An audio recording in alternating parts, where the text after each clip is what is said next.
আগে এই ভাইরাল ভয়েসটি শুনুন। আমার বাবা আওয়ামী লীগের প্রতিষ্ঠাতাদের একজন। রোজ গার্ডেনে যখন আওয়ামী লীগ প্রতিষ্ঠিত হয়, আমার বাবা তাদের একজন। তখন বঙ্গবন্ধু সাধারণ সম্পাদক এবং আমার বাবা প্রথম সাংগঠনিক সম্পাদক আওয়ামী লীগের, প্রতিষ্ঠাতা সাংগঠনিক সম্পাদক। পরবর্তীতে সাধারণ সম্পাদক কে হবে এটা নিয়ে একটা ঝামেলা হয় এবং আমার বাবা সহ মৌলানা ভাসানী ওনারা বের হয়ে যান, ন্যাপ তৈরি করেন। সো আমাদের আগের সরকারে যারা ছিল তারা কিন্তু আজকে যেমন মব হচ্ছে বা আজকে যেমন আমরা নানান জায়গায় বিশৃঙ্খলা দেখছি, 15 বছরে খুব সিস্টেম্যাটিকভাবে বিরোধী দলকে অপ্রেস করা হয়েছে। কিন্তু বিরোধী দলের টকশো তো আমি একা করিনি, বিএনপির আরো অনেক নারী নেত্রী করেছে।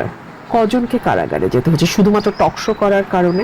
শেখ হাসিনার একটা ক্যারেক্টারিস্টিক্স ছিল, বৈশিষ্ট্য, সেটা ওই আমাকে যিনি শেখ রুমিনুর রহমান নাম দিয়েছেন, প্রবাসী ইউটিউবার, উনিও বলেছেন ওনার এক ভিডিওতে যে উনি ওনার বাবার সঙ্গে যারা রাজনীতি করেছেন তাদের পরিবারে কখনো হাত দেন না। সো সেটার একটা বেনিফিট আমি পেলেও পেতে পারি, যেহেতু আমার বাবা বঙ্গবন্ধুর সঙ্গে বা তারা একসঙ্গে রাজনীতি করেছেন। সো তার মেয়েকে শুধুমাত্র টকশো করার কারণে, যেখানে আরো 5 জন নারী নেত্রী টকশো করছে, তাদের কাউকে উনি জেলে নিচ্ছেন না, উনি কেন আমাকে নেবেন?